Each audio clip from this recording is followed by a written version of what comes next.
샬롬, 류 선생의 구속사 천국열차, 유도수 목사님의 신구약 성경 파노라마를 낭독하는 시간입니다.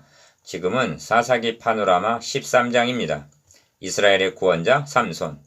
요절은 5절. 보라, 너가 잉태하여 아들을 낳으리니 그 머리에 삭도를 대지 말라. 이 아이는 태에서 나옴으로부터 하나님께 바치온 나실인이 됨이라. 그가 블레셋 사람의 손에서 이스라엘을 구원하기 시작하리라. 13장에서 16장까지 장장 4장 126절의 내용은 사사 삼손에 관한 기사입니다. 12장에 등장하는 입산, 엘론, 압돈, 사사의 기록은 세 사람의 합이 8절에 불과했습니다. 그런데 어찌하여 유독 삼손에 관해서는 이토록 많은 지면을 할애하고 있는 것일까요? 그렇다고 삼손에게 특출한 업적이 있는 것도 아닙니다. 삼손은 사색에 기록된 마지막 사사입니다. 그러니까 사사기의 역사는 삼손으로 마치고 있습니다. 17장에서 21장의 내용은 부록입니다. 그러므로 삼손은 사사시대 즉 신정시대와 사무엘서에 등장하게 되는 왕정시대를 이어주는 교량 역할을 하고 있는 인물로 등장합니다. 이런 의미에서 삼손에 관한 기사는 사사기의 요약이요 사사기를 통해서 말씀하고자 하는 결론이라 할 수가 있습니다. 그것은 교훈이 아니라 신학적인 문제입니다. 그럼에도 불구하고 사람들은 삼손의 기사에서 교훈만을 얻으려고 합니다. 그렇게 한다면 이를 행하는 여호와 그것을 지어 성취하는 여호와의 구원 계획을 예레미야서 33장 2절 깨닫지 못하게 될 것입니다. 5절에서 이스라엘을 구원하기 시작하리라 말씀하고 있는데 인류의 구원은 교훈으로 주어지는 것이 아니라 준비하신 번제로 16절 말미암아 가능하여지기 때문입니다. 그러므로 이를 열린 마음과 눈으로 과연 그러한가 살펴보아야만 할 것입니다. 이를 네 단원으로 나누어 살펴보겠습니다. 첫째 단원 1. 여호와의 목전에 다시 악을 행한 이스라엘. 둘째 단원 2절에서 7절 보라 너가 잉태하여 아들을 낳으리니. 셋째 단원 8절에서 20절 말씀대로 되기를 원하나이다. 넷째 단원 21절에서 25절 여호와의 신이 비로소 임하니라. 첫째 단원 1절 여호와의 목전에 다시 악을 행한 이스라엘. 이스라엘 자손이 다시 여호와의 목전에 악을 행하였으므로 여호와께서 그들을 40년 동안 블레셋 사람의 손에 붙이시니라. 1절 1. 다시 여호와의 목전에 악을 행하였으므로 합니다. 1절 상반절 그리하여 기억 40년 동안 블레셋 사람의 손에 붙이시니라 합니다. 이는 사사기에 기록된 7번째이자 마지막 악순환입니다. 이런 악순환은 비극적인 일임에 분명합니다. 그렇다면 니은 사사시대 이후에는 이러한 악순환이 되풀이되지 않았단 말인가 묻지 않을 수 없습니다. 그리고 영적 이스라엘 자손들인 우리는 지금 이를 반복하고 있지 않느라고 말할 수가 있는가 자문하게 합니다. 2. 그렇게 하노라면 어떤 결론에 이르게 되는가 기억 인간의 행위로는 그의 앞에 의롭다함을 얻을 육체가 없다는 자력권의 불가능성입니다. 그리하여 하나님께서 아브라함에게 언약하신 니은 너의 씨로 말미암아 천하만민이 복을 얻으리니 창세기 22장 18절 라고 하신 그리스도를 의지할 것 밖에는 달리는 소망이 없다는 결론에 이르게 됩니다. 그러므로 구약 성경에 나타난 이스라엘의 역사와 등장하는 인물들의 타락상을 통해서 우리 자신들의 죄성을 볼 수 있어야만 하는 것입니다. 3. 여호와의 목전에서 악을 행했다고 말씀합니다. 우리는 자나깨나 여호와의 목전에 있는 것입니다. 이를 인식하며 살아가는 것이 신전신앙입니다. 하나님은 그들이 악을 행하는 것을 시종일관 보고 계셨다는 것입니다. 인류의 시저도 여호와의 목전에서 악을 행한 것입니다.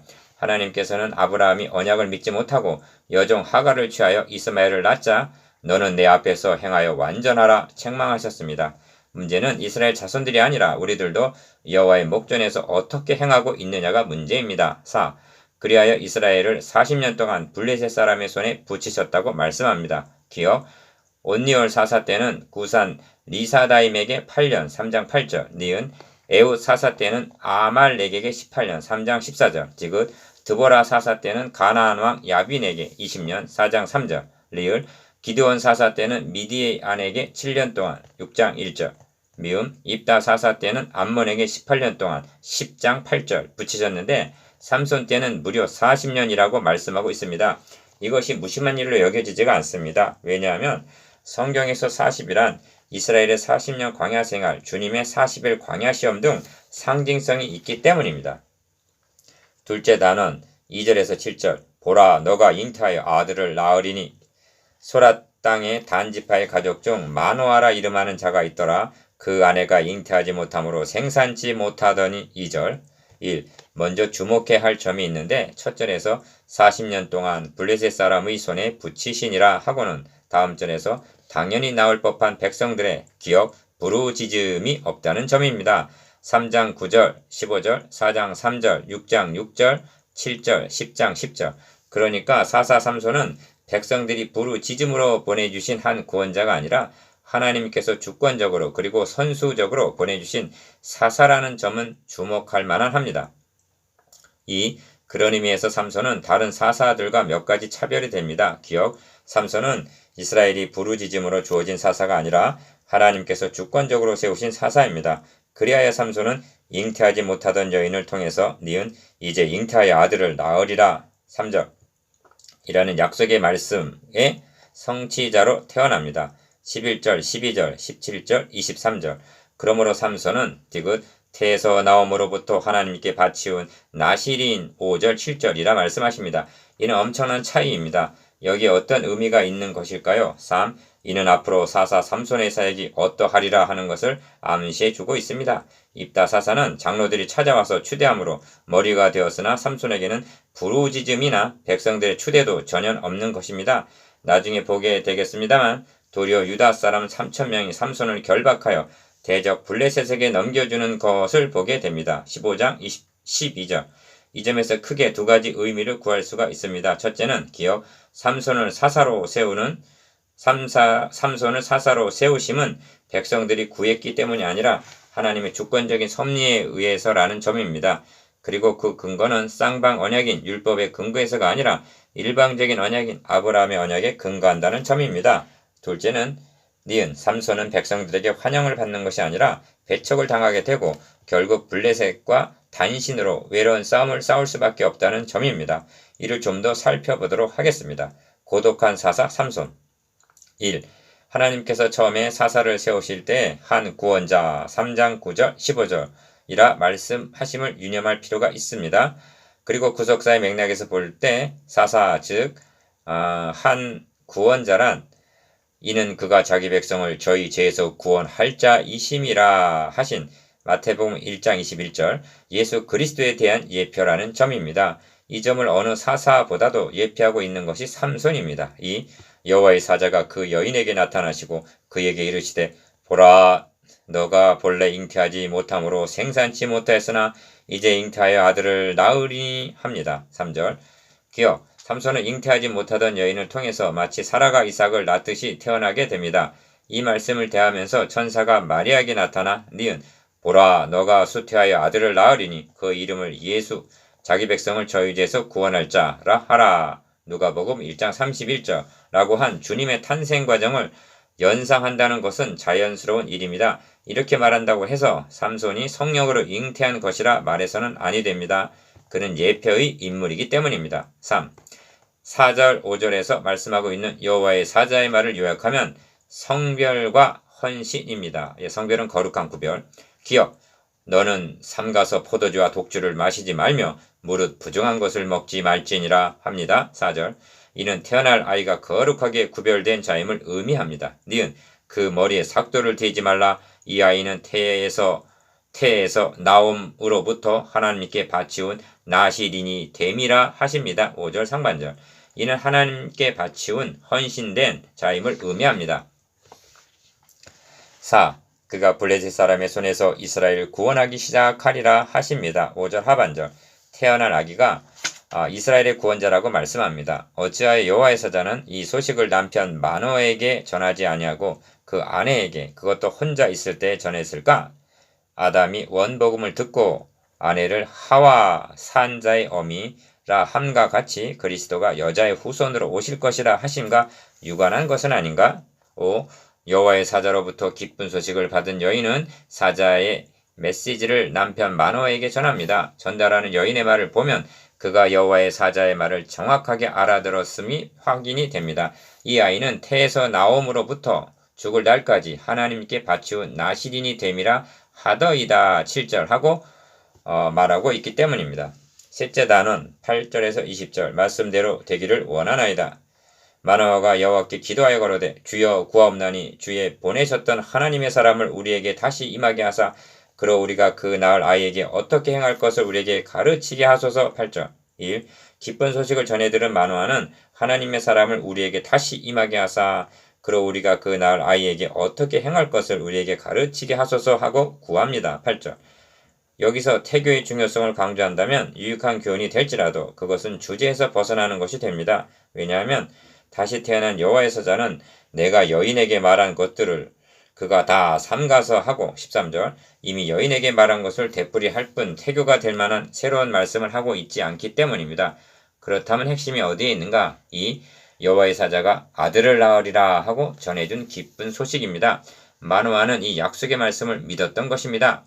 만일 믿지 못하였다면 기어 그 낳을 아이에게 어떻게 행할 것을 우리에게 가르치게 하소서 하고 말하지를 않고 증표를 보여주시옵소서 하고 말했을 것입니다.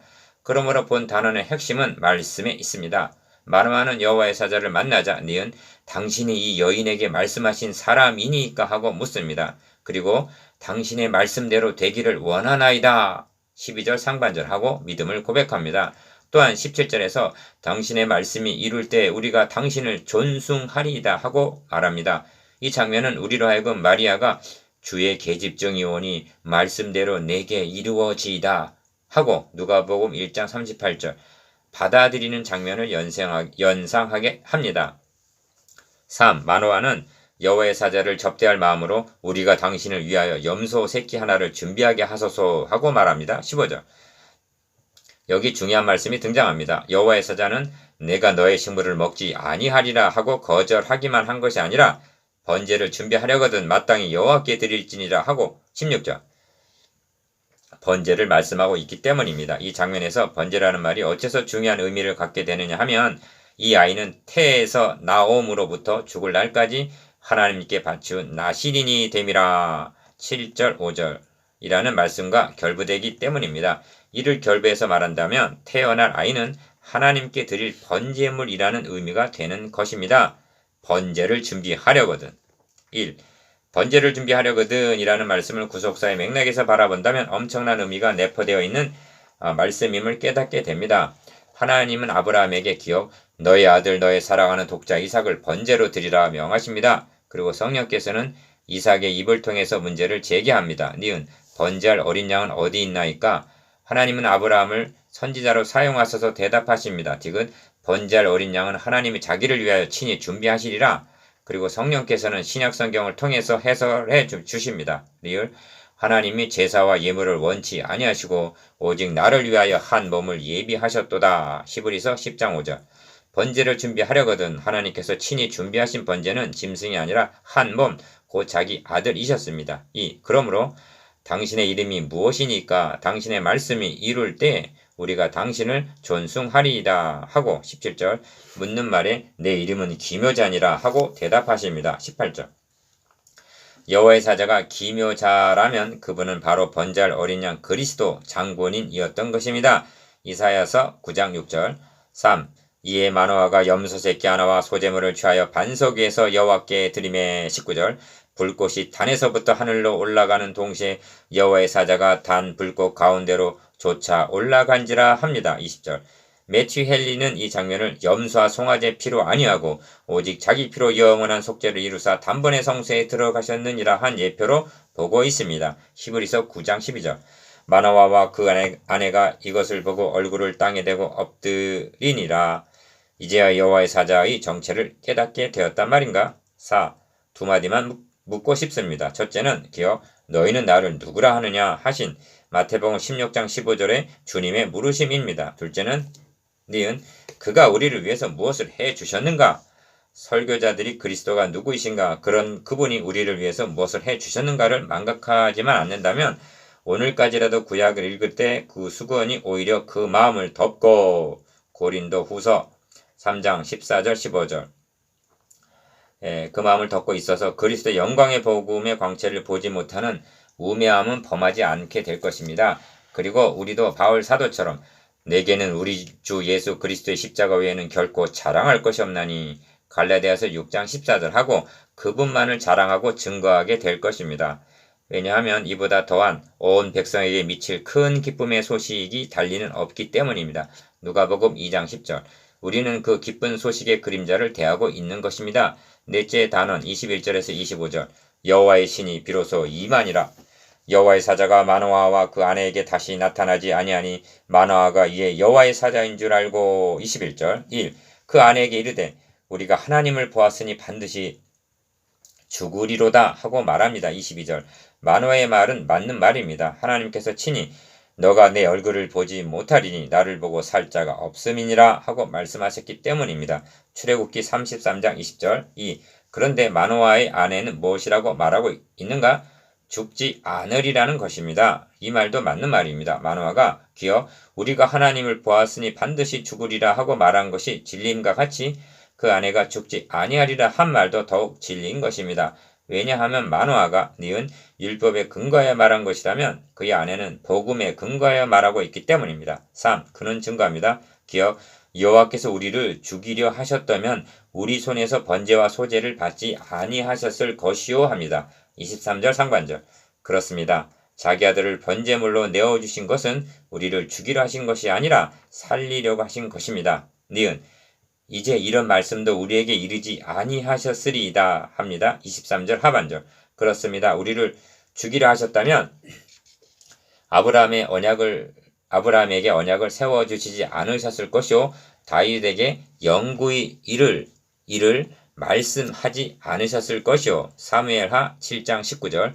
마리아에게 보라 너가 수태하여 아들 낳으리니 그 이름을 예수라 하라 말씀하시지 않으셨을 것입니다. 4.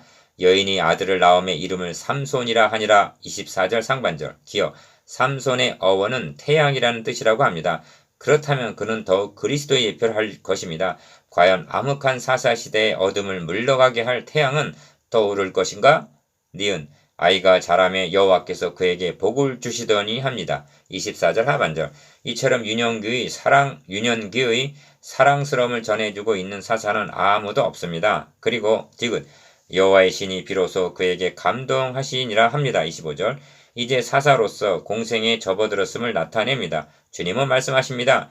주의 성령이 내게 임하셨으니 이는 가난한 자에게 복음을 전하게 하시려고 내게 기름을 부으시고 나를 보내사 포로된 자에게 자유를 눈먼 자에게 다시 보게 함을 전파하며 눌린 자를 자유케 하고 주의 은혜의 해를 전파하게 하려 하심이라. 누가복음 4장 18절 19절. 이제 삼손은 이스라엘 구원자가 5절 될 것인가?